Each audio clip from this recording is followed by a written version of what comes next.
Podtacular episode 353, Storming the Castle, for March 14th, 2013.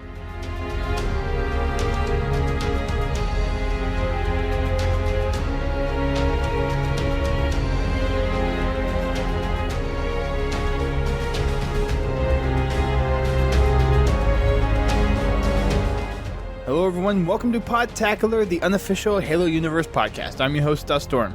And I'm your other host, Brent Gamer.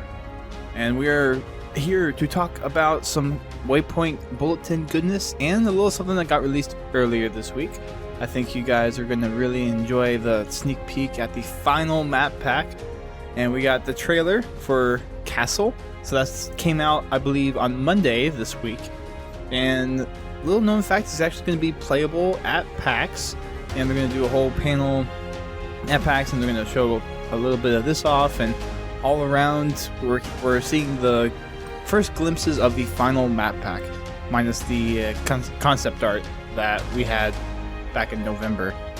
So we're going to talk about that today. We're going to talk about a couple of matchmaking updates in the bulletin, and today's show is probably going to be one of our shorter shows just because of the lack of content in the bulletin, unless we go on some more of our wide sidebar or tangent discussions, which we do regularly. Yeah, everybody loves tangents. Everyone loves tangents. It's a little bit of chaos. That's the spice of life sometimes. Yeah. And we like to provide that here on Podtacular every now and then. Like to mix it up. In our case, just about every show. But yeah, I mean, we should have a little bit of content now that we know a little bit about the new map pack. So it's not like this is going to be a 10-minute show. No, it'll be a sizable show for you guys to listen to. It's just Yes. It will be shorter than our previous 4 or 5 shows, where it's been about an hour and a half, and this one may be an hour. So it's entertainment nonetheless. So you guys should be filled with goodness in your ears.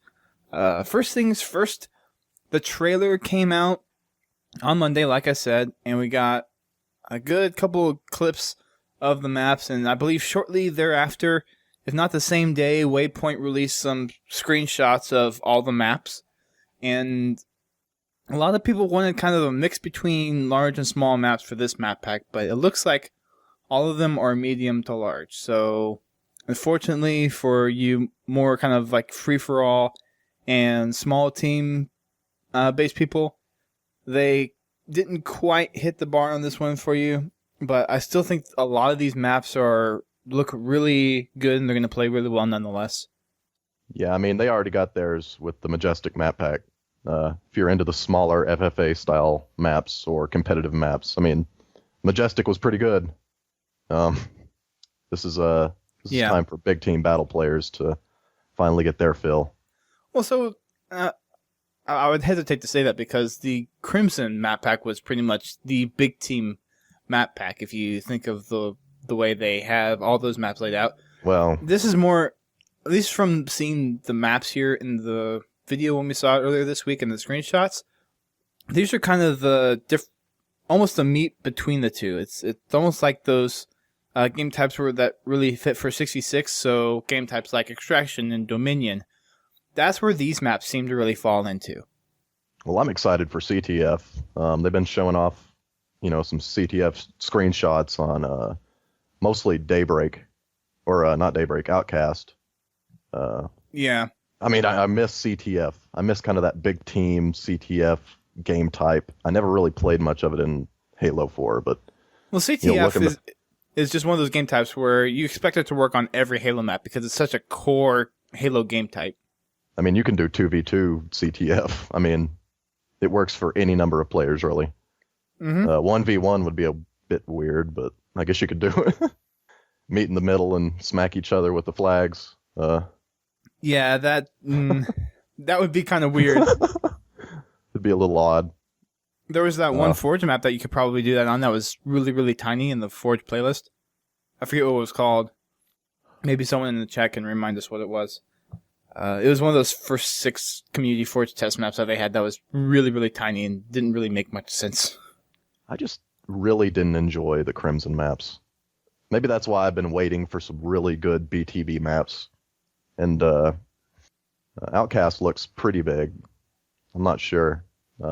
Daybreak looks big.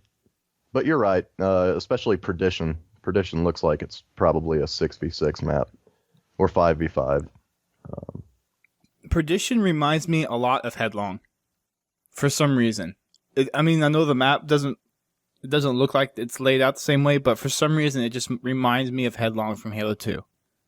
Yeah, so we should probably give some kind of descriptions of the maps we're talking about for people who are hearing all these names and have no clue what to imagine. All right. They give some pretty good descriptions in the bulletin too, so we'll get to those in a little bit when we get them there.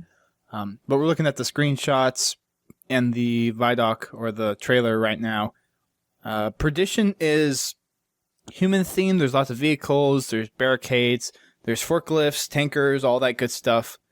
And it's multifaceted for Slayer, CTF, probably some good King of the Hill and extractions on there as well. As far as layout goes, I think it's symmetrical, or at least somewhat symmetrical, judging by the views that we got in the teaser. It's hard to tell completely if it is or not, but it looks like both sides are pretty well balanced out in terms of being able to get to different parts of the map. So we will have to see a little bit more into that. There is a train that goes through it. Unfortunately, it's not something that you can be easily splattered by like you could in Terminal. Yeah. There was actually a train on Harvest. I don't know if you guys knew that, but up at the very top, there was the same kind of train that goes on top rails. So the rails are on top and it runs on those rails. So there's the same kind of thing up in Harvest, but now it's put out there a little bit more. But we still don't have any kind of fun toys that you can just get randomly crushed by, or any switches that we still have. So we're still kind of missing those. Yeah, waiting on switches. Now that I'm looking at them, actually Perdition looks like the largest. So kind of messed up on that one. Well, I can't decide between Outcast and Perdition on which one's the largest. They didn't show much of Outcast. It's kind of hard to tell. Yeah, you really don't get to see much, and it's kind of from a horizontal angle where you can't really see around the map. You know, it's weird. Daybreak looks kind of small. Kind of looks like Beaver Creek in a way. I was wondering what it felt like, and you just nailed it on the head. It does have that kind of a little bit more open than Beaver Creek, but that was the map I was thinking about.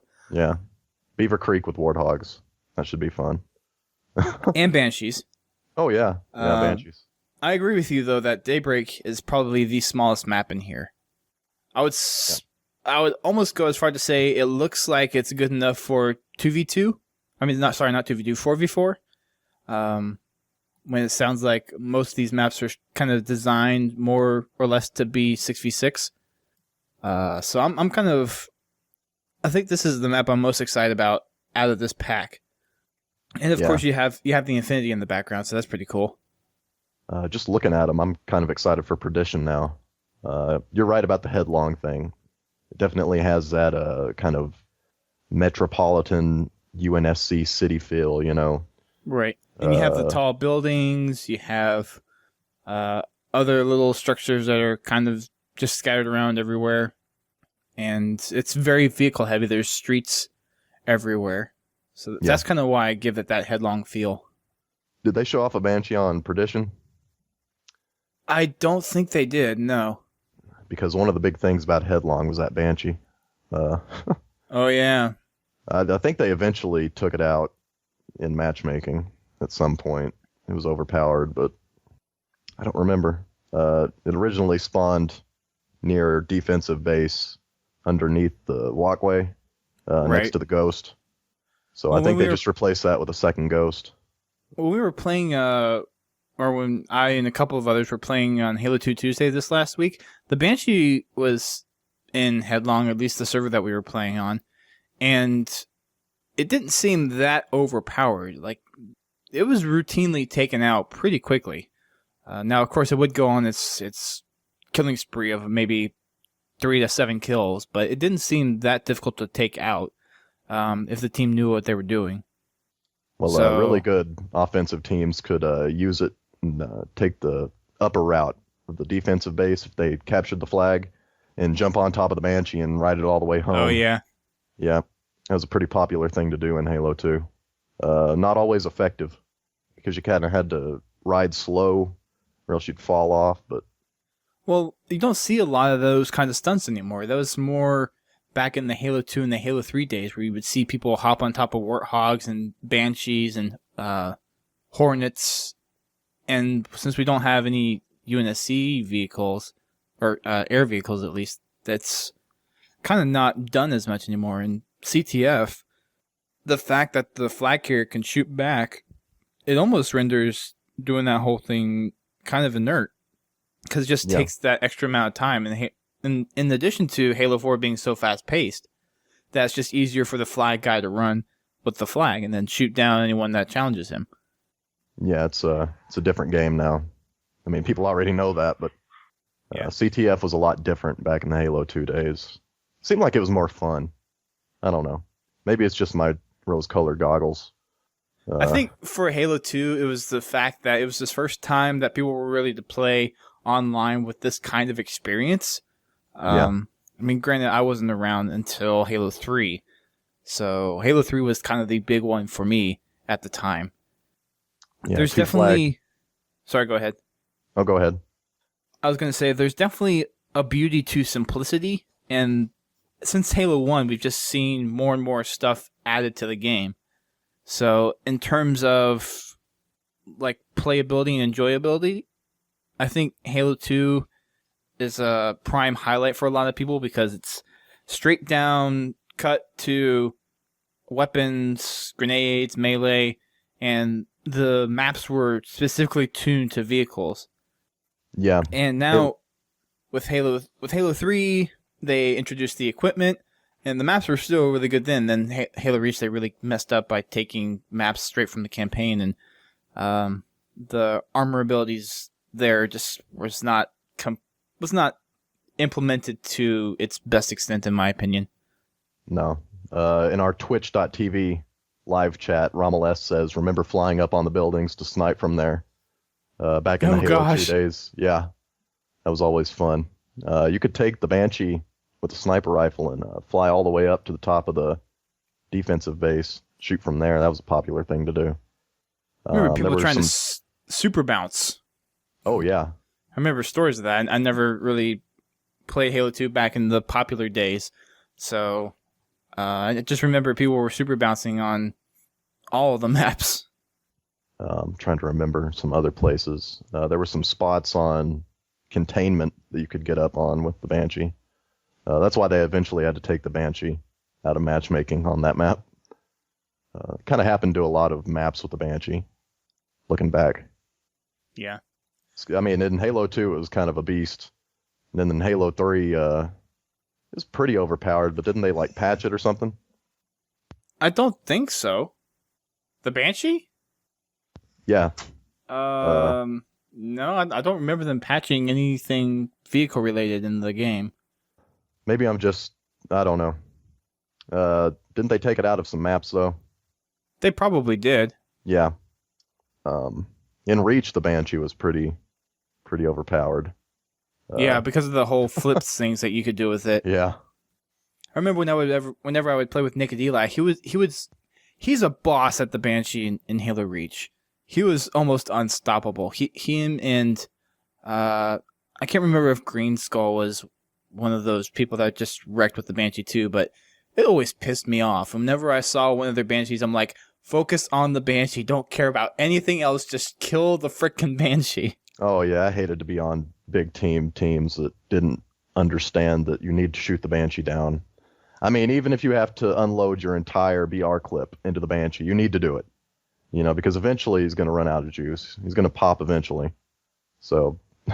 Well, and the projectile weapons were made so effective against vehicles where as long as you got a good, consistent stream of bullets heading towards it, you could take it out probably within 10 seconds. Yeah, get a sniper rifle. Start shooting the wings out, you know? Do some of that. I mean, you could empty a full clip of sniper into a Banshee and it would be gone by the time you finished your clip. Yeah, so... But now, I mean, it's a little different. Vehicles are completely underpowered in Halo 4, in my opinion, you know? I mean, it's almost like they're useless in a way. I think everyone shares that opinion, though.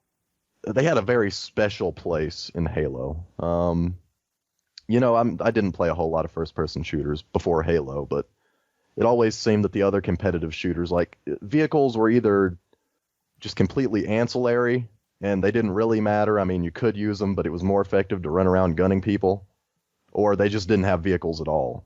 And usually when they did have vehicles, they didn't control very well. But Halo has a very intuitive way of controlling vehicles. It's not in first person.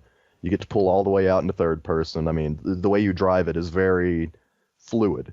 And I mean, I still enjoy the way that the vehicles drive in Halo 4, but back in Halo 2, which is when I really started playing multiplayer, they were important. If you didn't use vehicles wisely, especially in objective maps, you were going to get dominated, If the other team, really had a good Warthog gunner and they just controlled all of the Warthogs on the map, you were going to lose that match, that's just the way it went. Nowadays, with plasma pistols and different ways of, EMPing the vehicles, they're just useless.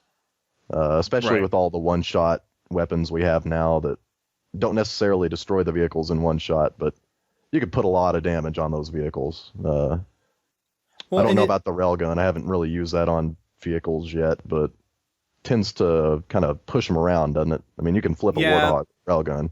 The railgun doesn't do as much damage as I think it should do. Or if you want to kind of flip that on its head, the guns and weapons do more damage than they should be able to on vehicles. Because I know for Halo 3, if you shot a Warthog with the BR, you would be out of ammo before the Warthog would even blow up. And now if you have the BR and the DMR, you could easily take out one of those vehicles by just shooting it constantly with one of those weapons. The vehicles, they've been too balanced to the point where they've been underbalanced in the game. Well, then it's not balanced anymore. It's just underpowered. I mean, if you're playing a balancing act and all of a sudden you just drop a major component of your game in favor of other, different parts of the game, to kind of favor those, which to me 343 seemed to favor all of the ancillary stuff that Halo Reach introduced, and to a certain extent Halo 3, but really the armor abilities were a Halo Reach thing, and 343 said, let's take that idea and crank it up to 11. Instead of working on, weapon balance and vehicle balance and even grenade balance. I mean, I don't understand why they released the Promethean grenade at all. I don't know. I understand it has some purpose, but it seems like they could have spent that time working on a cooler grenade. I agree. That one seemed like it was an interesting concept, but it's not a practical use in war games at all. Yeah. It has some use in campaign and Spartan Ops simply because you're dealing with the game AI. It's not as smart as a human. So it works okay in those situations. Granted, it's not great. But when it comes to war games, it's one of the useless pieces of equipment in the game. Yep. I think another issue is they're trying to incorporate vehicles too much. It's almost like they really need to focus on, if you're going to have vehicles on the map, then you need to gear the map towards vehicles, not include just all vehicles, or as many vehicles as you can. Now, for things like the Ghost and the Mongoose, those are lighter vehicles, those are okay, but for something on, like take Exile, for example, you really don't need a tank or a Banshee on that map. No. Like, the Warthogs would be just fine. And if the vehicles are actually beefed up and to the point where they should be, similar how they were in Halo 2 and Halo 3, then those would all you would need to control the map. You would have map dominance if you had two Warthogs just running around the outside, or even just one. So, I agree with you where the vehicles are totally underpowered in this game, and they really need to balance that aspect back into the game. I want a Mongoose with a Spartan laser on it. Instead of having room in the back for like a passenger, it just has like a Spartan laser. That would be fantastic. or That'd like a be kind of railgun or scary. something. Like a railgun in the front, you can shoot. So just shoot straight out the front. Yep, just you can't even aim it. You got to point straight at them. And whenever you shoot the railgun, you go flying backwards. Yeah, that'd be cool. It has like a recoil effect, like pushes you backwards when you shoot it. It'd be nice because I mean, UNSC never really had a good alternative to the Ghost. The Ghost is a very Covenant thing. The Mongoose is, I mean, it's good for flag captures, but that's about it. If you need to get somewhere fast. But even then, I mean, you're unprotected while you're driving it. I got shot off a mongoose more times than I could count. So, Right. I mean, sometimes it wasn't worth it. Getting sniped off of one of those things is the worst. You just feel bad. You're like, man, why did I even get on this? Why am I driving this mongoose? Right. I think Halo 3 had the best, what's the word I'm looking for? Not deployment. Best iterations, best implementation. Best implementation of vehicles in the Halo franchise so far. Yeah. I mean, Halo 1 and Halo 2, they were still kind of like coming out with the game, so they were introducing new things, and destructible vehicles and being able to board in Halo 2 was fantastic. And I think with Halo 3, that was the vehicle balance that kind of defines Halo, and since then, we really haven't had that. Yeah. Put some ejection seats on all the vehicles. Like if you're about to blow up, you can just hit the eject button, shoot up into the air. Yeah. Now, in terms of like the weapons and everything for Halo 4, I think Halo 4 has one of the more kind of balanced set of weapons. I think those work really well. Minus the bolt shot, of course. Here's my problem. The bolt shot's the one exception. Here's my issue with the Halo 4 weapon set. I don't mind it, but at the same time, I don't feel it's the most balanced set. Like, the inclusion of both the DMR and the BR, I'm not sure how to explain it. It's this weird spot where you have two weapons that were designed with the same purpose in mind, which is a primary weapon that was meant to balance the game at any range. I mean, if you look back at, I mean, not any range, but if you look back at Halo 2, the reason the battle rifle was so beloved was because it essentially had the same function that the pistol had in Halo 1, which is if you're across the map, I can get headshots on you. And if I get enough headshots on you, you're going to die. So it brought that kind of skill base to it. And it was the one weapon that could do that, period. I mean, other than the carbine, but I mean, carbine was whatever. The BR was the way to go. That was your weapon. When you spawn, you have it. It balanced the game because everybody had a way to get mid-range to long-range kills with headshots consistently. Mm-hmm. And you go into Halo Reach, and the DMR replaced that function. The DMR was a more long-range based weapon, but it was the same idea. You can get headshots at range when you spawn. But Right. now you have this kind of weird spot where you have two weapons that are meant to serve that same purpose. And so you can't decide which one to choose, really. But, I mean, from what I've heard in the community, I can't really attest to it because I've played and I enjoy both the BR and the DMR, but I've noticed that I do get more kills with the DMR. And a lot of people say the DMR is overpowered. And it kind of renders the BR useless in a way. And so you have this kind of unequal gameplay where I have the DMR because I need to be able to get kills at range, but the DMR isn't as powerful at kind of mid-range combat as the BR, but you can still sometimes get kills with it. But it's just infuriating when I'm choosing the best weapon that I'm supposed to pick to win the match because, I mean, I play to win, you know. I'm going to choose the best weapons available to me. Right. And the DMR is simply better because you can get more kills at longer ranges. Now, it's less effective on the smaller maps, but it's just infuriating on a smaller map when somebody, you know, they're right behind you and they out-BR you. And you know that they chose that weapon for, you know, reasons unknown. But at the same time, you know that you need to stay with the DMR because that's the best weapon at it, pretty much any range except for mid or short range. Yeah, mid to short range, yeah. It's I think to that point as well, there's a lot more battles that happen longer range now with how with how big the maps are and that in nature, just with how fast the game is. So you have to kind of have that space out there. So I think in terms of balancing, that's where the whole issue between the DMR and the BR happens, because you have a lot more of those longer range engagements than you do with the shorter range, where the BR is most effective. Because if I get into those close quarter battles, most of the time I get taken out by those people with BRs. Because the DMR, have to adjust a little bit more.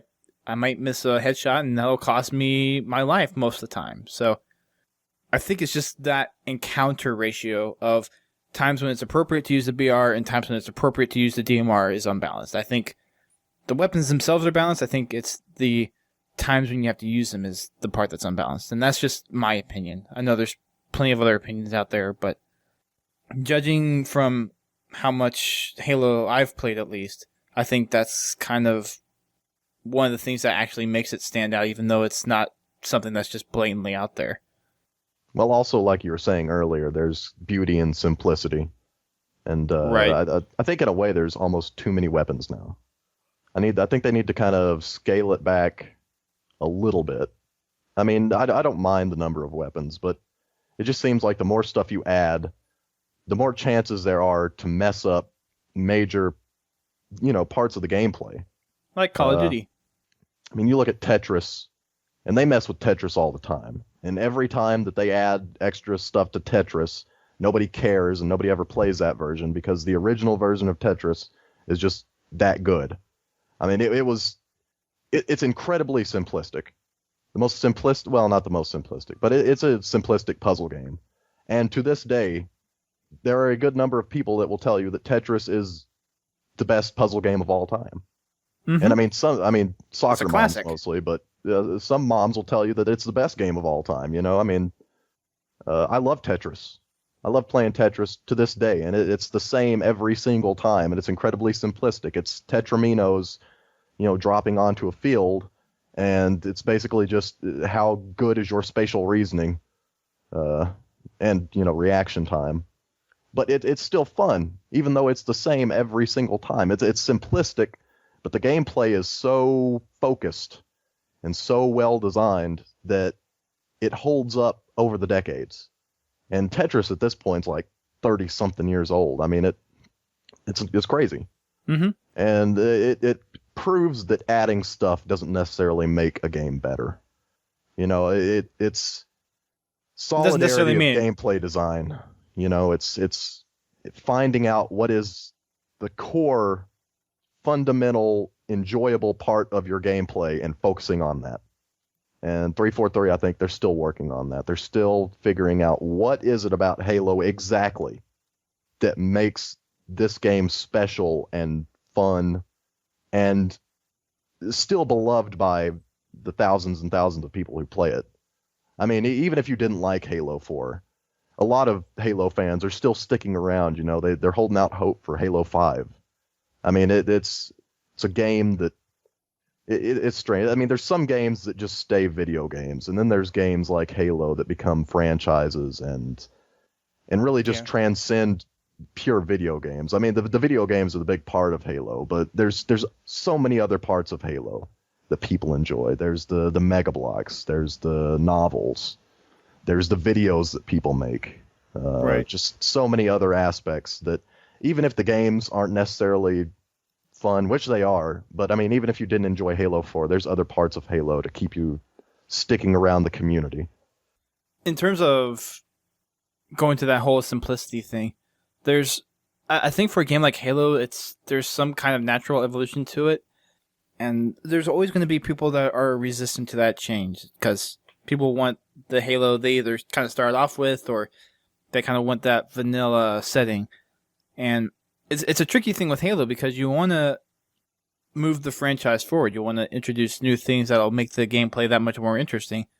But at the same time, it's a very difficult balancing act. And with 343 being so new, I think that's one of the things that they threw off. The balance of Halo is kind of thrown off right now, and they're doing the best they can with the community feedback to bring that balance back in with the tools that they can use for Halo 4. But I think we're not going to see that balance back if it can be obtained by 343 until Halo 5. And I'm really hopeful that because they've already shown that they're really listening to user feedback. They've shown that through what they've done through Spartan Ops. They've shown that in the latest title update. Although some people aren't quite fully convinced yet, but they did address a lot of changes that people had. And there's some other things in the bulletin that they mentioned this week that just shows that they're still listening to community feedback. But I think Halo 4 is a learning experience for both the community and 343. For 343, it's learning what the community overall really feels about Halo and compared to what they feel about Halo. And then for the community, it's trying to see how we like this new brand of Halo. And there's going to be kind of a meeting point in between where both sides are going to come to this agreement where it's like, okay, I like this new stuff of 343 that's thrown into the game, but at the same time, this other stuff from the old Halos is a core part of Halo that needs to be kept in. And a good example of that would be something like race. Almost everyone I talk to wants race back in. Yeah. And it's been in Halo since Halo 1. Granted, Halo 2 and Halo 3 didn't have it, but for Halo 3, we saw people using the VIP game type to make their race maps, and then we had race brought back into Reach. And it's just one of those core things that 343 will come back eventually to the community side of things, but then there's going to be parts where the community are going to have to come and meet them halfway. So it's kind of this relationship between the two that I think Halo 5 will find a balance between the community and 343. Well, I have a theory as to why they kept race out of Halo 4. And it's a pretty interesting theory. You see, they're going to release Halo Kart exclusively for Kinect. And they didn't want people playing race in Halo 4 because it'd be too much fun and they wouldn't buy Halo Kart. And this is a good way to move the Kinect, you know. I mean, it doesn't sell very well. All the soccer moms bought theirs and they don't play it anymore. So you have to reach the hardcore gamers somehow. And this is the way to... Oh, you crack me up. Oh, you're brilliant, Brent. You are freaking brilliant. That would be really funny if they were making like a racing Halo game. That'd be great. But I mean, Star Wars did it with pod racing on Nintendo 64, and that game was fantastic. True. Like, that was one of my favorite N64 games. But that part of the universe can be segregated like that. For Halo, it's not quite that easy. I mean, you could like fly around in sabers or long swords or something. Like I can imagine those. Oh, that'd be cool. Those pilots, you know, being competitive and racing around the stars and things. I mean, it'd be different. Wow. It wouldn't be focused on Spartans, but it would be focused on another part of the UNSC. That's equally important. Wow. I mean, You've thought about this, haven't you? Well, in the last 10 seconds when I was thinking of Halo Kart, I'm like, how would they do it? You know, this is a joke, but how would they really go about doing it? So what would be Rainbow? What would be the Halo equivalent of Rainbow Road? It'd be tough. Maybe racing like directly along the Halo where you can like see the Halo's always on the horizon line, right? Mm-hmm. And you're like actually moving down the Halo. Like you can see the Halo ring kind of spinning as you go down it because you're going so quick. I don't know. Just interesting. Would you be flying on the inside or the outside? Well, maybe it's a mix, kind of like on F-Zero. And like you have to like switch off to the outside on one portion and like Covenant cruisers are shooting at you and stuff. And you like switch back to the other side. Interesting. Quite interesting. I think you may have a game there. Yep. You can unlock special characters like grunts, banshees. Oh, goodness gracious. That would be awesome. That would be awesome. I doubt we're going to see it, but that would be totally cool. But getting back to more serious stuff, I've been thinking about the problem that 343 faces. And it's why I have a lot of respect for 343 and what they're trying to do. But they're entering a franchise halfway into its life cycle. Or, I mean, maybe less than halfway, depending on how many trilogies they put out. It's still a good way along, though. Yeah, I mean, there were 4 games, if you don't count ODST, main games in the franchise. that came out prior to Halo 4. And that's a lot of fandom already built up. The fan base for Halo Reach was kind of the pinnacle of that. I mean, they made Halo Reach specifically to get people into the Halo franchise, in my opinion. They knew that 343 would need a new set of people. They needed to bring in more people into the franchise to help 343 out. And the best way to do that was put out a prequel. You could play Halo Reach and have absolutely no understanding about Halo whatsoever, because essentially Halo Reach is the very first. It's chronologically the beginning of the Halo franchise.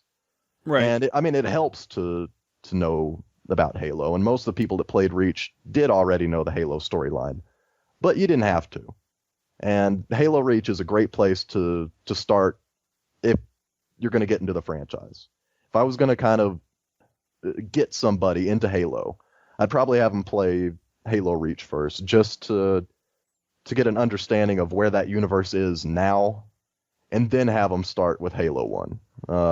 A lot of people would probably disagree with me. I mean, it's always well, best. no, I can see it. It from the story aspect, it's a little bit easier to get into, because I think with Halo 1, everyone that got into it, you either got the story or you didn't, and the more you got the story, the more you were sucked in.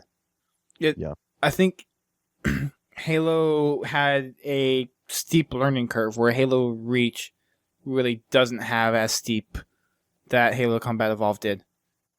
Yeah. I think also it helps set up humanity's plight better.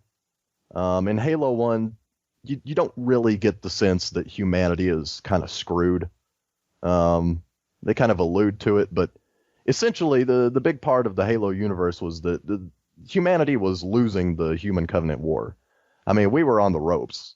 The Spartans were pretty much the only hope we had. And in Halo 4, that switches over to where we're the big dog on campus now, but Halo Reach really pushes the point that, yeah, this war is messed up. The Covenant are brutal. They'll destroy anything. They will glass your planet. Like, your planet will cease to exist. You can't live there anymore. And you don't get that in Halo 1, because Halo 1 is a very isolated thing. I mean, it's out in the middle of nowhere. The only humans you get to see are the humans that made it off the Pillar of Autumn. But with Reach, and even ODST, I could see... I wouldn't start somebody off with ODST, but if you want to get a glimpse of kind of how messed up that war was, ODST is a good place to see that too.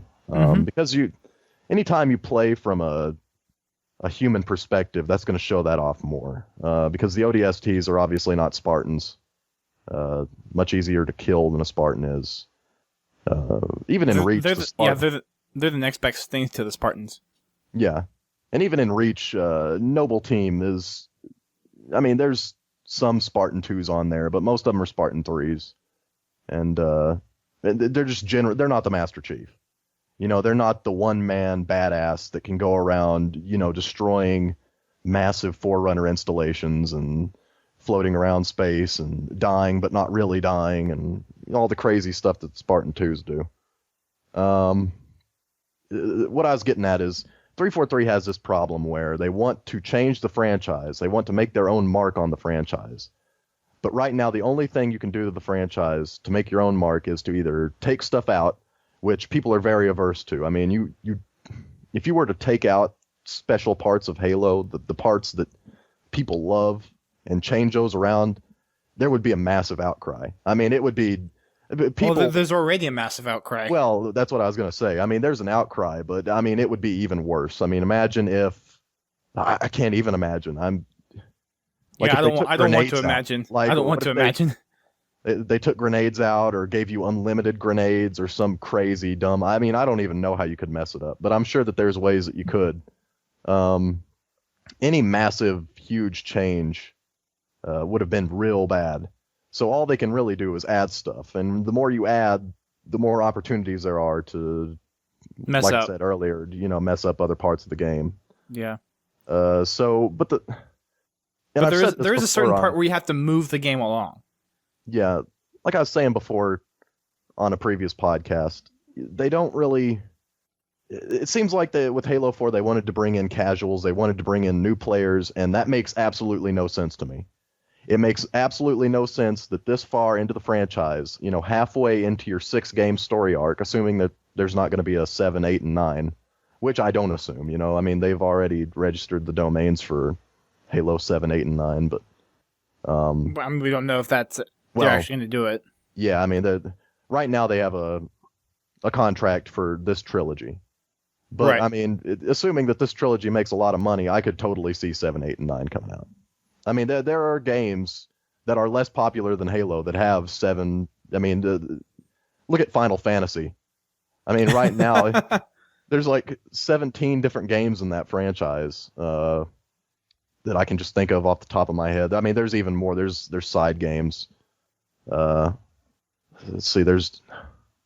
I'm trying to figure out. I can't even figure it out. There's too many Final Fantasy games anyway. But what I'm getting at is they could totally make 7, 8, and 9. Mm-hmm. They are too far along in the Halo franchise to try and pull in new people. Right now, the most important thing that they need to do is retain the player base they already have. Because, I mean, right now they are at risk of losing more people than they will ever gain. They're not going to gain many more people into the Halo franchise because at this point they don't want to have to go through the chore. And, I mean, some people would think it was a chore. I would enjoy it. But, they don't want to just jump into a franchise into the 4th game. I mean, it was the same thing with Metal Gear Solid. People love Metal Gear Solid. I didn't want to have to play Metal Gear Solid 1, 2, 3, and then play number 4. And apparently that game had like 100 hours of cutscenes or something crazy like that. You just don't want to do it. You don't want to jump in at that point. I mean, there's so many novels now that if you haven't read, like, you wouldn't understand a fraction of what's going on in the Halo universe if you haven't read or listened to podcasts or talked with community members that are into that.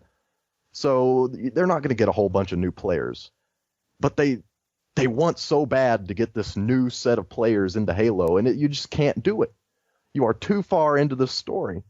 I mean, you might get a few thousand new players with each game, but if you try to get those players by changing things about the gameplay that the people that already enjoy Halo dislike, you're going to lose thousands more.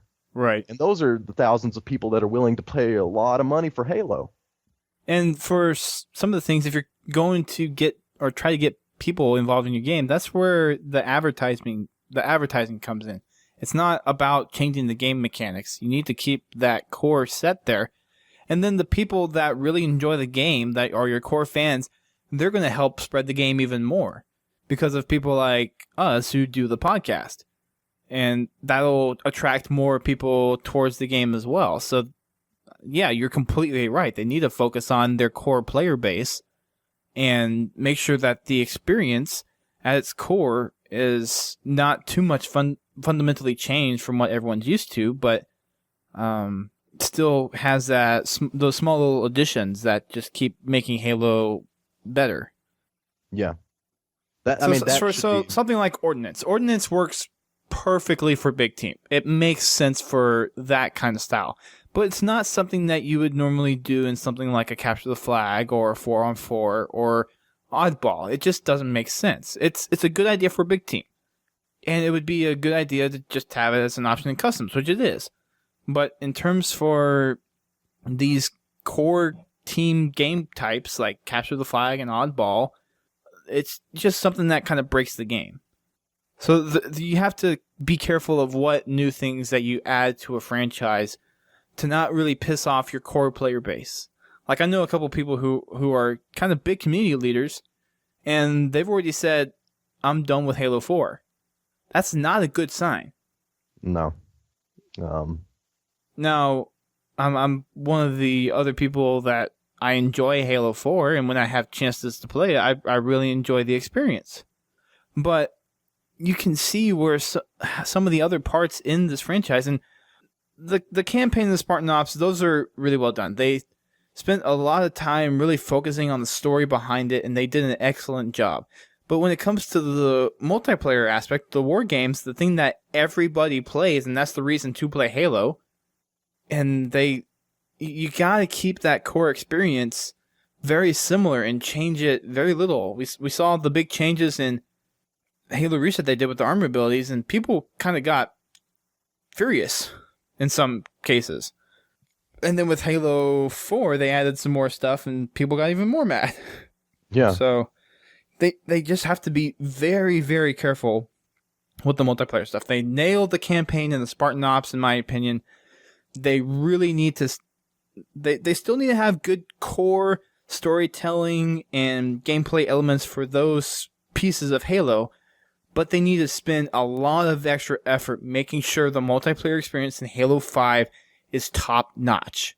I have a feeling that this is their buffer game. This is their one game where people are willing to forgive them and willing to wait for Halo 5. If they mess Halo 5 up, Halo as a franchise is screwed. They have to nail the multiplayer for Halo 5. Or they have to get it pretty dang close. It's essential that they make a game excellent enough that the people who do play it will tell the people who quit during Halo 4, hey, this is the Halo game you're waiting for. Right. Like, you jump back in now. This is the time. Like, this is the Halo you enjoyed. Here it is. Let's go play it. You know, Halo 5 needs to be about recapturing the people they lost with Halo 4. They need to address the things they messed up with Halo 4. Which they're trying. They're trying to fix what they can. And it's a good omen on their part. They're really showing that they are listening to the community. And I think that's the one redeeming factor that 343 has, is because it is run by so many people who were part of the community to begin with, that they are very attentive to what the community has to say. Now, the fact that they didn't have a beta, the fact that some of the stuff that they came out with just didn't make much sense, yeah, that's a side effect of them being a new studio. And unfortunately, they did it with a franchise that is so loving and caring to most of us, and being the Halo franchise. But they have good intentions. That's the one thing they have going for them right now, is they have good intentions. They're trying to bring the Halo 4 back to what people really want within the confines of what they can do with the game. The talent, I don't think, was quite there for Halo 4, and I think they're going to learn from a lot of their mistakes and really put that much more effort into Halo 5. Yeah. We've already seen them hire other community people in as well. We've seen Bravo come in, and Bravo has been part of MLG. He knows the ins and outs of the multiplayer aspect of Halo. So they're paying attention. They know that we're upset with some key aspects of the game. And it's just a matter of what they do to fix it for Halo 5. That's going to be the make or break part of the franchise. So we need to get back on topic. Yeah. And I mean, it's kind of on topic. Oh, no, it was. I mean, later on in the bulletin, I don't know if we're going to get to that right now, but they're making changes to Halo. I mean, it's a somewhat small change, but it's important. It's important in what it symbolizes. So. Well, and it's been such an iconic thing since Halo 3 that just having it back in is going to be a sigh of relief to people. But we'll get there when we get to that part of the bulletin. Right. We really haven't covered the maps in full detail yet, so let's kind of back up and hit those kind of bullet points. So, like we said, Perdition kind of has that Hang 'em High feel to it. It's a human cityscape. It kind of has those tall buildings. It has a train. It has some forklifts and all that good stuff. There's some aspects that kind of remind me of Turf a little bit as well. Yeah, I think the color tone is more Turf, and the actual map feel is more like Headlong. Does that kind of seem right? Mm-hmm. So that's a map I'm really excited to play. Just from terms of I think this is going to be a good. It seems symmetrical, judging by the screenshots. I'm not exactly sure, but it looks mostly symmetrical. So I'm really looking forward to see some of those, like CTF. Capture the Hill. Wow. Capture the Hill. Capture the Hill. Extraction. Hill captured. King of the Hill. I wouldn't see much oddball being played on this. Maybe some Fiesta stuff, but Ref ball. No. Although you may be able to fit a small griffball court on here, but no griffball. Next one is Outcast, and this one is pretty much desert / rocky if you've played the Spartan Ops missions, then there's been plenty of environments that have the same kind of atmosphere to it. So the one that has the quarry, I forget what it's called Quarry, actually. Quarry is like this. Sniper Alley kind of has this same feel to it, where it's rocky and dusty and everything. I can't really tell the layout of this map by the screenshots that they have. I can't really glean too much off of whether or not this is asymmetrical, how big it actually is, and like Brent said earlier, we were not given many shots of this in the actual trailer. So I think this is the one that still has the most to be shown off so far. Atmospherically, it kind of reminds me of burial mounds. Just kind of dusty, and it does. Sun's, up in the sky. I like that skybox. Looks nice. It's one. I mean, just looking at the screenshot. Halo is a pretty game. Yeah, I'll say that outright. I've said it outright before. Skyboxes in gaming. Yeah. You mind if I read some of these descriptions? They're pretty well written. I was actually going to have them read after we actually go through them. So yeah, we'll read them here in a second. Daybreak is the more natural one. Brent kind of compared it to Beaver Creek a little bit. It's a little more open. It's not as box canyon-y either, but it definitely has that. It has the bases. It has that rocky and tree, grassy, mossy feel to it. So there's another map that kind of feels like this too. I can't quite place my finger on it though. Watching the video again, trying to get an idea. We'll be learning more about these maps on Monday when the embargo on all the press release goes up. Yes, right. Probably some IGN walkthroughs, like we saw with the last two map packs. Yeah, IGN, GameSpot, whatever. Whatever and wherever. Looks like there's maybe I'm just looking at it wrong. Where's this Manus coming from? No, that's on Outcast. See.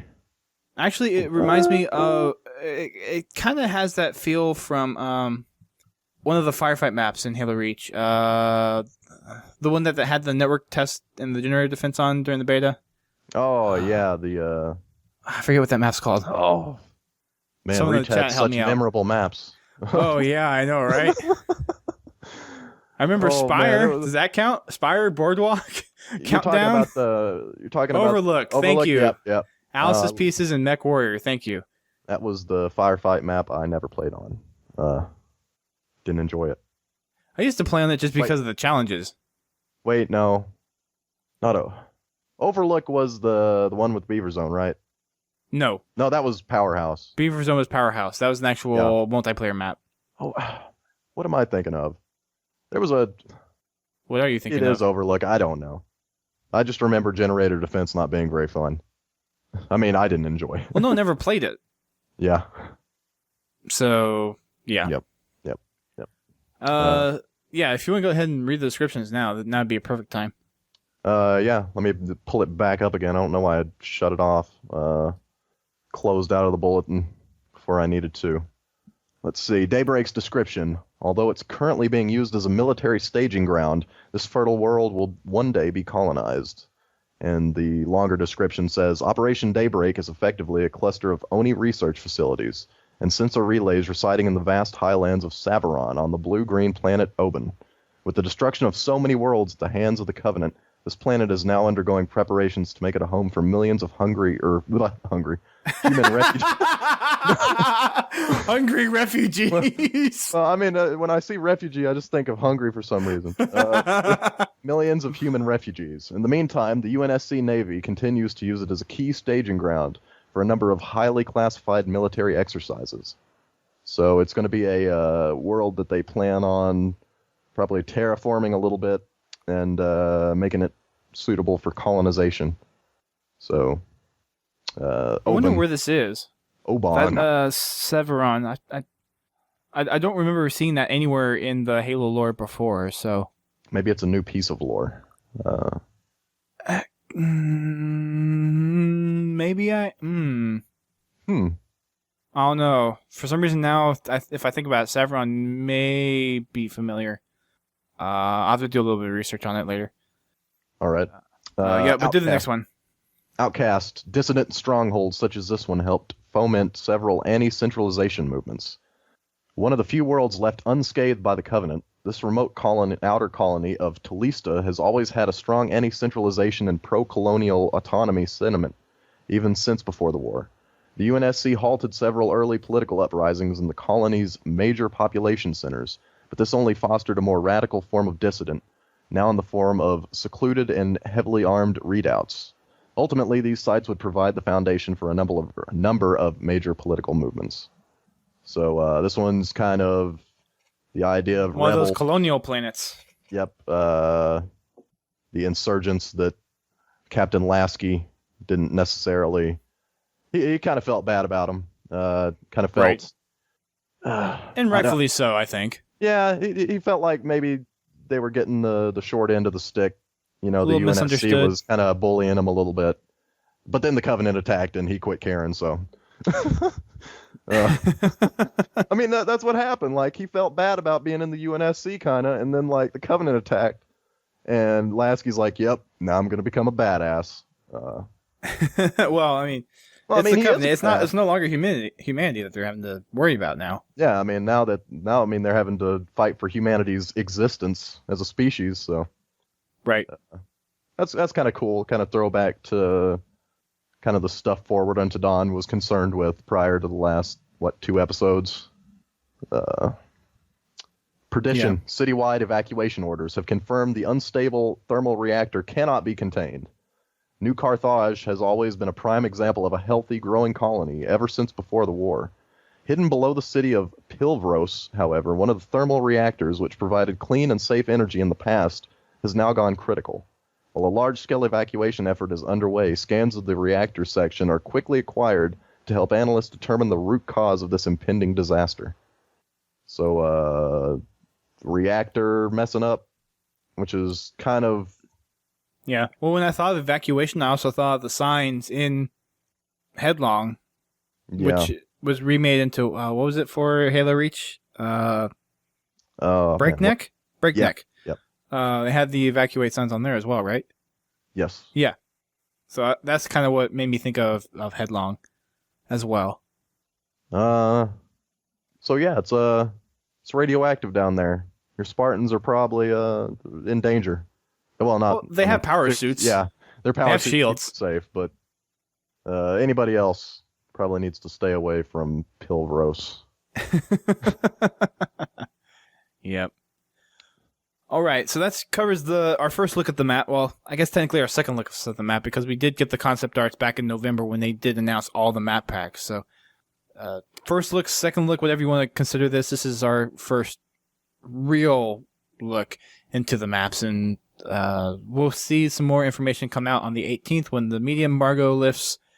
And then there's some other stuff that's going to be coming out as well in reference to not specifically the maps, but some stuff that's coming up in PAX East.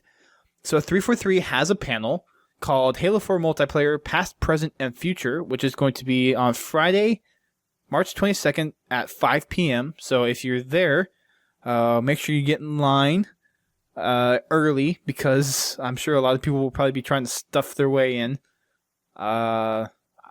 I'm not going to say anything about me because I will probably get special access.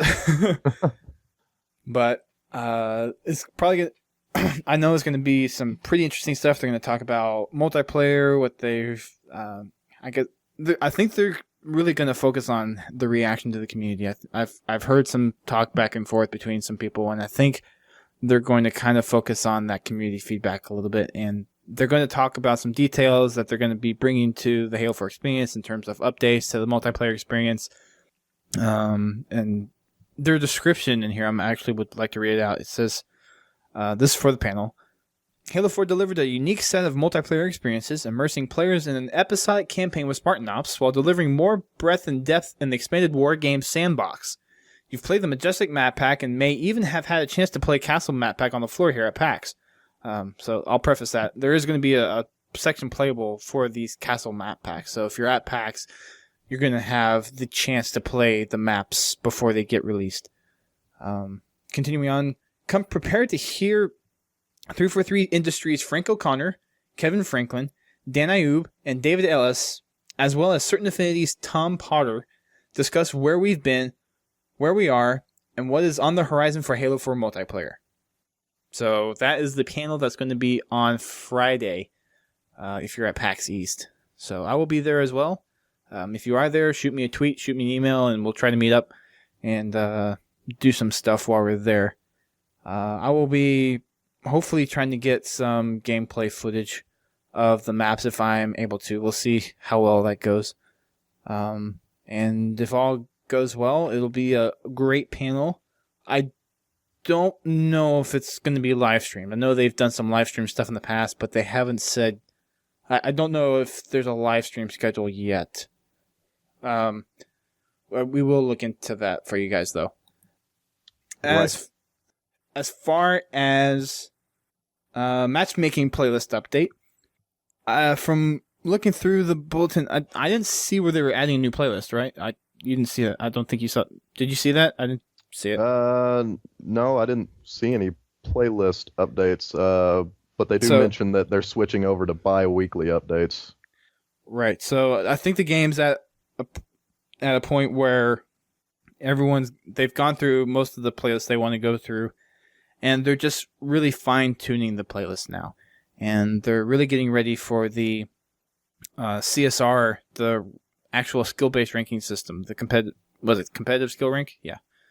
So they're really gearing towards that. That's coming out next month, and they're ironing out the final details on the FFA playlist. So we'll probably see that next week, I would guess. If what you say is true, if they're doing bi-weekly, then I guess they'll take this week off and then push out this for the next week. Yeah, so we'll have to see what happens. Love how they try to sugarcoat going into bi-weekly updates. They're like, we're going to be able to spend more attention on the things that we update. Our updates are going to be more substantial because it's going to be a 2-week process. When actually it's just, natural moving away from, updating your game every single week. They need to, they're probably already in development for Halo 5. So, the team working on Halo 4, they're kind of moving. It does give them more time, though, to actually iron out the playlist details and not have to rush it out the door. And because, when they do the playlist test, they're obviously trying to balance out weapons and actual game types and everything, so it probably gives them a little bit more leeway too in actually getting those out. Yeah, I just think after the next title update that they have confirmed as of this bulletin, we'll get to that in a second, they'll kind of start moving into just leaving the game be. They'll never, until Halo 5 comes out, they'll keep updating it, but you're going to see smaller updates. Probably playlist updates like normal. We'll switch those around. Keep it fun. I think we will see another big TU come out within the next maybe 2 or 3 months. Yeah, I do see that coming down the pipeline. And they confirm that. They go on to say that they don't mention anything specific, but they say that there is indeed a title update, large and in charge, coming down the pipe to fix some of the problems people have with the game. I don't know what those problems are. I can think of problems, but I don't know which ones they're going to ultimately fix. Right. I'm ready for FFA. Love some free-for-all. I'm not a huge proponent for FFA, but I know a lot of people are, so I'm happy to see it come. A couple of things that are really, or I think is probably some of the important parts of the matchmaking playlist update for this week, is they're going to be having a thread coming out in the forums specifically for weapons. Now, I think this means that they're probably going to rebalance weapons. Yep. For the game. Take out the bolt shot. Just get rid of it. That's the only way to balance it. Just take it out of my game, or make it single shot. Or make it like I think for the bolt shot, it has to be at max as powerful as the Mauler, where you literally have to be in their face to get a one-shot kill with that overcharged shot. Yeah. Like maybe all but 2 of those projectiles that come out of that like shotgun blast have to hit in order to get a one-hit kill off of it. Yeah. So there's going to be weapon-specific threads coming out pretty soon. And the other big thing for this week that's coming out is the confirmation of the X marker when you Yay. die. So you can finally say, one shot on my X. Yay! You can finally say that. My favorite Halo t-shirt was a Halo 2 t-shirt that shows basically a Spartan. I mean, it's the Master Chief, but he's holding a rocket launcher, and next to him it shows all these red X's, and it says, "I see dead people." I love it. It's my favorite Halo t-shirt. I got paint on it, and now it's ruined, but Oh, if I could no. find another one, I would buy it on the spot. It's amazing. Probably eBay. Yeah. I don't know. So yeah, the X logo will now be making its reappearance back into the game, where it should have been all along, in my opinion. Yep. So be happy. It's just a Halo thing. It needs to be It there. is. It's the X. Because everyone says, like, on my X. Like, Yeah. I even still say on my X when I'm playing Halo 4, and it's like, oh, well, that's right. I'm not really there anymore, am I? So even in Halo 5, I would still say on my X. Even if it never returned. because would you're just so say used to it. I know. Well, I mean, it's a Halo thing. There is a certain vocabulary that comes along with Halo multiplayer. Mm-hmm. And X is the short way of saying I'm dead. Or you're dead, or whatever. It's death. Well, it's more calling out where people are on the map, Yeah. so you can have your teammates come clean up kills or whatever. Yep. So yeah, Good on 343. I mean, Mhm. it's a no-brainer. I mean, and that's one of those things where it kind of goes to my point where they're listening to the community. They're listening to what we want back. Yep. So a good thing on them to bring that back into the whole of Halo 4. To wrap up the bulletin, they're doing some more screenshot stuff. This week it's snipers. There's some pretty good ones on here. It's still amazing me what people can do with some of those filters. yeah. Like some of the screenshots in here are just beautiful. Which one's your favorite? I mean, obviously people will have to go to the bulletin to see what you're talking about, but just name it. Right. I think my favorite is either anticipation, pick, or old camo. I'm trying to decide. Hunter's Moon and Beamfire 2 are pretty good, but I'll say I'll go with old camo sniper by Fire Yeah. Sins. I like fire for effect. I realize it's literally just a weapon being fired, but this has got a nice color scheme, and I like that the blast on the sniper rifle. I mean, I probably would have chose old camo sniper too, but I didn't want Yeah. to choose the same one as you. That's all right. Just trying to keep it I mean, mixed up a little Blissful bit. You know? Sniper doesn't do much for me. Catch a Casting doesn't do much for me. Full Circle and Solace Sniper, all right. Full Circle is just, I mean, it's not really anything special. I mean, it's cool looking because the architecture is cool looking. Right. So I mean, most of them are pretty good. So But, I mean, you're I'll give right. it that. Old camo sniper has a really nice effect. Yeah, it has So, that. good choice. Was it sepia? Yes. Is that the brown? Yeah, it has nice that. sepia tones. Mhm. There's something about sepia that's just really appealing to the eye for some reason. I don't know Yeah. what it is, but People like old things. They do. people like old things. Quote of the podcast.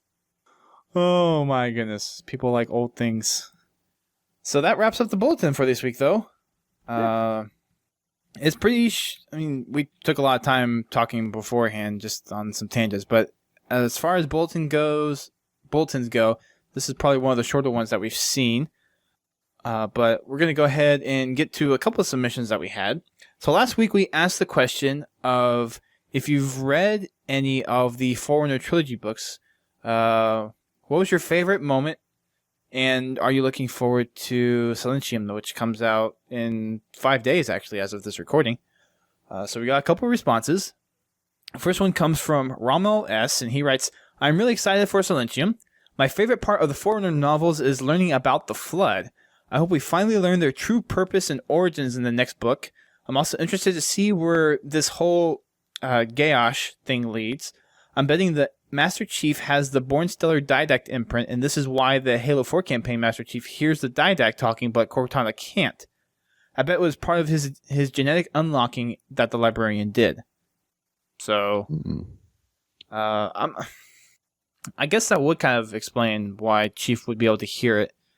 But I'll contradict that though, because this is actually the Didact actually talking about live time events.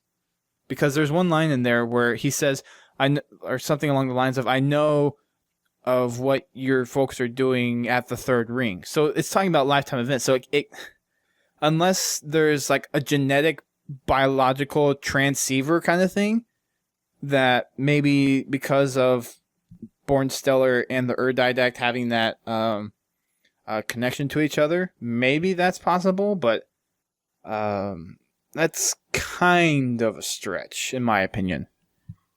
Yeah, I really haven't read any of the Forerunner books. I don't know that much about the Forerunner stuff. As far as I know, the Librarian imprinted on Master Chief. I don't. Yeah. I still need to read Born those Stellar. books. Yeah. It's kind of it's a little weird. Lasky should imprint on Master Chief. Give his essence to him.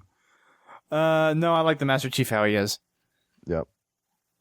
You want to read the Game Dudes? Game Dude 03 says, first off, I wanted to say that my birthday is today, March 14th. I'm 19 now, and I'm so happy to be a part of the Podtacular community. There's a 50-50 chance I'm not here listening live because I'm kind of sick right now, but I'll be eager to hear it when I download the podcast. To your question, sadly I've not read the 2 Forerunner books, but I will be planning to buy them and the third one as well. Thank you guys. You're the best for reading my submissions. See you guys later, and keep on fragging birthday cakes. Hey, happy birthday. Happy birthday. Happy birthday. So, as far as, yeah, so some people haven't read the books. As far as the books go, if you haven't had a chance to pick them up, definitely do. They will explain a lot of what's going on in the campaign of Halo 4. So if you're kind of lost and confused, those will help quite a bit. And these are the books that give the history of the Forerunners before they disappeared and they activated the Halo arrays. And for Silentium, this is strongly believed to be the book where we actually see the end of the Forerunners as pretty much a species, minus because we didn't know the Didact was still around. And then them activating the Halo array. So this is that book. This is the book that's coming out of Silentium. If I was going to activate the Halo array, I would have to come up with like the best final line ever. Because you know that the entirety of your race and everything else in the galaxy is going to get destroyed. So you get to say the very last thing for your civilization. So what would you say?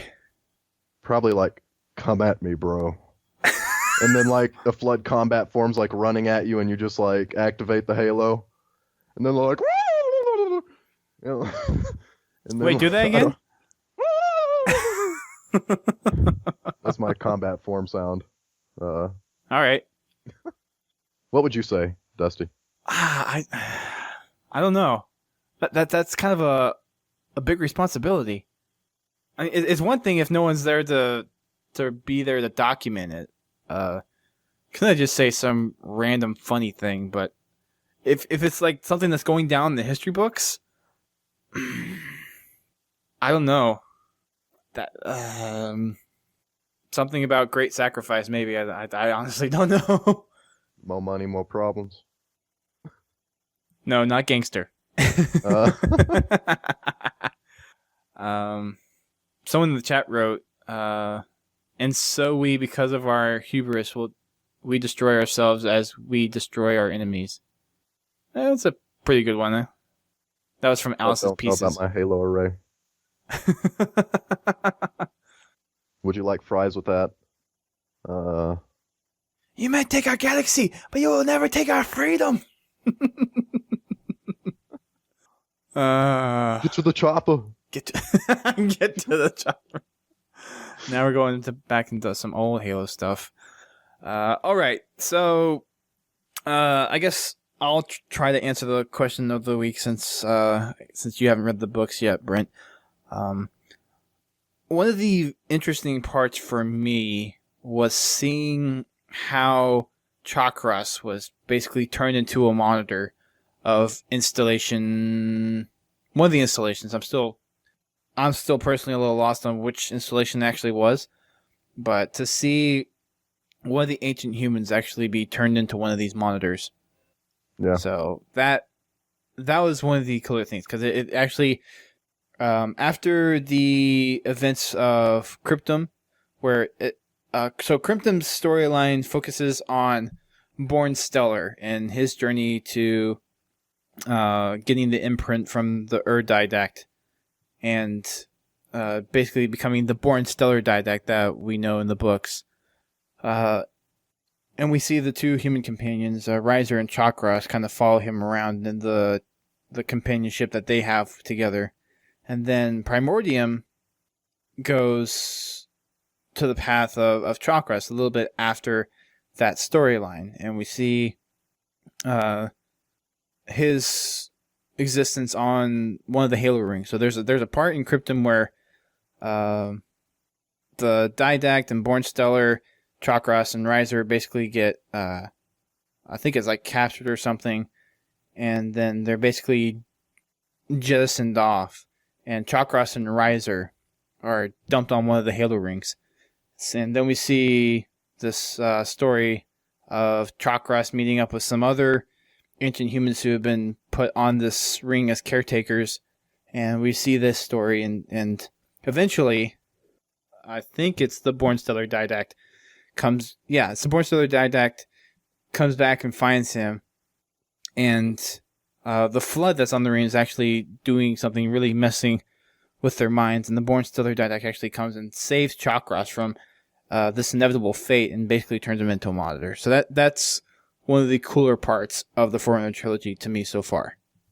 As Alice Pisa says, it was trippy, which I agree. It's a trip, man. All these aliens, like, there's an alien civilization that was, like, around before, like, humans were on Earth, and they were, like, ancient humans. They were, like, flying around space, and there was, like, this parasite. It was, like, the Flood, man, and, like, it was gonna get destroyed. But the Forerunners and humans were, like, fighting each other, right? And they were, like, killing, but then they didn't want to kill. The Forerunners were like, man, like, I'm gonna put you in this, like, flying computer thing. And so... then they were like all like touching each other and getting imprinted, and then they fired off these huge rings, right? And then the rings killed everybody, but didn't really kill everybody. And so like Halo. Perfect. All right. So that wraps up pretty much the bulk of this show. There was something that you told me about before we started. You wanted to bring up the Easter egg real quick? Oh, yeah, on midnight. Everybody's been looking for that Easter egg that they talked about in one of the past bulletins. I think it was last month or the month before. Yeah, it was 3 or 4 weeks ago, I think. Yeah, and nobody could find it, but if you... I'm not sure how to explain it, really, the location, but after you go through the first portal, you're in this room with these kind of Forerunner lightning... Not lightning, it's like energy rods or whatever. They're beams of energy shooting down from one node to the other, and you have to shoot at them after they fire. And eventually a sentry will come down and go into the portal that Cortana has opened for you, and then you follow the sentry. Oh, yeah, the Sentinel. I don't know why I said sentry. I'm thinking about the armor abilities. The Sentinel falls down and runs into the portal, and you follow the Sentinel into the portal, and in that room where it's like multi-leveled with pillars, and there's a bunch of knights, and it's kind of tough. I had trouble with it on Legendary, but... So it's the one room you always jump back to between jumping to different rooms. So whenever you're jumping through so this is the part after you're done flying. Whenever you stick Cortana in to go through the portal systems, you always your first jump is to one room, and this is the room where the Easter egg is, and then your second jump is back to this room, but you're in that middle part. And so you're actually going back and forth between that first room you come in and then other subsequent rooms until you finally get to the last place you need to be. And you go in and out of that room 3 different times. Yeah. So it's like Brent said, you go into the first room. I watched the video. It looked like it was 2 on the left closest to you, 2 on the right closest to you, and then 3 or 4 on the left. And the Sentinel will come down. Wait for him to go through the portal. You go through the portal. You'll see him fly up to hologram-looking thing, fly up, and then 3 battle rifles will fall. Why you would want battle rifles on here? I mean, they're good against the crawlers and the watchers, but not too much against the knights.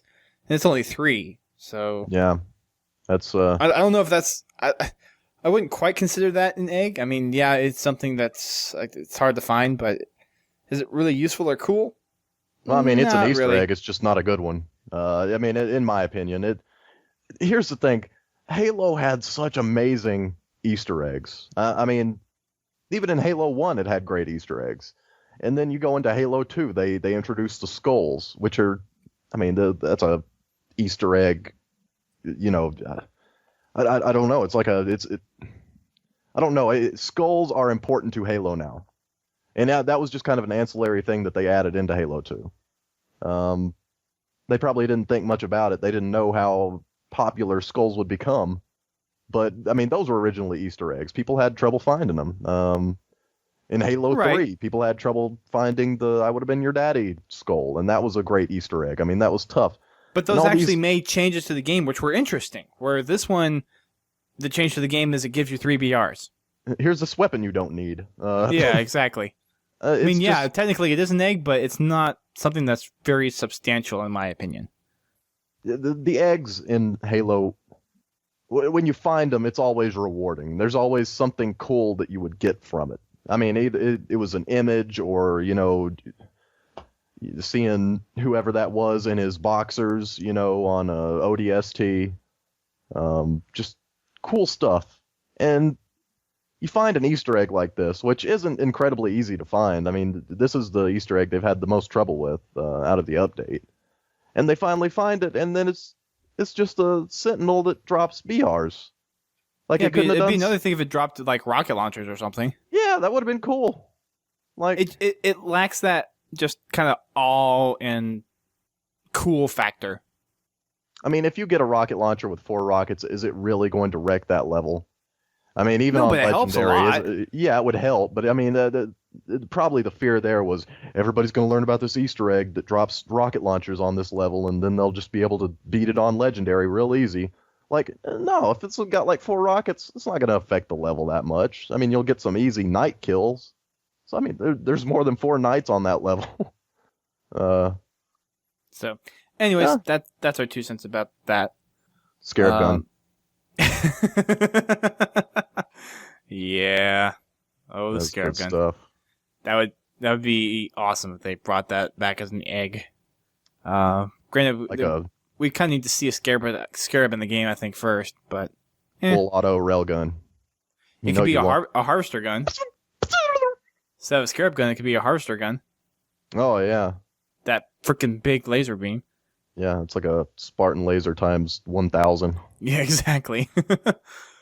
All right, so we need a question of the week for this week. I don't want to do questions about the Castle map pack because I want to save that for when we get a little bit closer to its release. So, question for this week. What should we do? What would you say before you fired the Halo array? Do we really want to make that the question? I mean, that's what I want to make. If you got something that you want, I mean, go for it. I mean, it's not my section of the podcast, but I'm just making a suggestion. Well, I mean, I'm asking for a suggestion, so it's a pretty good one, actually. Now that I think about it. People can get creative with it.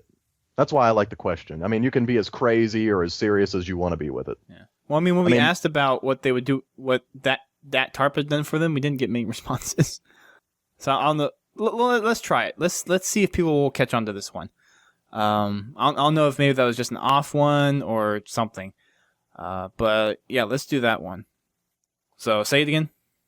right before you fired the Halo array, what would you say? What would be your final phrase before you knew that the galaxy was going to be wiped out? There you go. Yep. So, last phrase, as humanity or whatever race you want to be, before you wipe Foreigner. out all life in the galaxy. Grunt. Grunt couldn't Grunt. activate the Halo array, but A grunt activating a Halo array. That's awesome. So, yeah, that's the question. You can send that in to submissions@podtacular.com, as well as any other Halo-related stories or news or anything you want to talk about. You can also use our submission forum on the homepage, and you can check us out on Twitter and Facebook as well as all of our other social media areas like YouTube and Twitch and all that stuff. You can also leave a reply in the comments about the question of the week as well. I'll read those off on the show next time. I think there was one question a couple of shows back where there was a couple of responses in the comments and I forgot to read them, so I'm sorry, guys. But I will make a point to go to the comments and actually read them out if anyone answers them there. Make sure you check out our game nights. We have Monday night matchmaking and Wacky Wednesdays every week, and those are on each respectful day. So Monday night matchmaking is Monday, of course, and then Wacky Wednesdays is Wednesday, and those are at 8:30 p.m. Eastern Time. That's 5:30 p.m. Pacific. And that's 12:30 UTC. So UTC doesn't really change daylight savings time, so base it off of that if you need to. what night is Wacky Wednesdays on? That would be Wednesday night, Brent. What about Monday night matchmaking? That would be a Monday night. All right, I just wanted to make sure. All right. Because I've been showing up on Tuesday and Thursday. See, well, you're a day late. Yeah. See? Yeah. So that's why you've been missing. Don't want to make that mistake. No, you don't want to make that mistake. However, on certain Tuesdays, we have Halo 2 Tuesdays. And those are played on Halo 2 Vista. This isn't something that we're doing on Xbox. This is actually the computer version of Halo 2. So I said last time that if you didn't have it, you could go pick up a copy at probably Best Buy, or if you have a Fry's, or some store that sells computer games. They probably have a copy or two. If not, you can find copies on Amazon, eBay, and you can find a copy of the game for probably $10 to $15. And we did find an issue with Halo 2 Vista, then the voice chat actually doesn't quite work, so we will be setting up something like a Mumble server or a TeamSpeak server or something for our next night, which will be March 26th. We're doing these every second and fourth Tuesdays of each month until Halo 2 finally kicks the can. So if you have a computer and you have Halo 2 Vista, please come join us, and we will be regularly trying to go through maps and game types and other things to help get you those multiplayer achievements, and then you can work on the campaign achievements at your own pace as you need to. Because I think when they finally turn the servers off, those achievements will no longer be obtainable. I'm not exactly sure on that. I need to talk to Jess specifically on what taking the servers offline actually means, but it sounds like multiplayer as a whole, unless it's system link, because it actually goes down. So I need to actually check up with her, and I'll probably do that at PAX East. Well, you see, Halo 2 Vista does computations on their servers, and that's why you have to keep it online all the time. The game wouldn't work if it was offline. Right. Exactly. I was just making a joke. That was Sims. I was just going along. The SimCity debacle. Have you heard about that?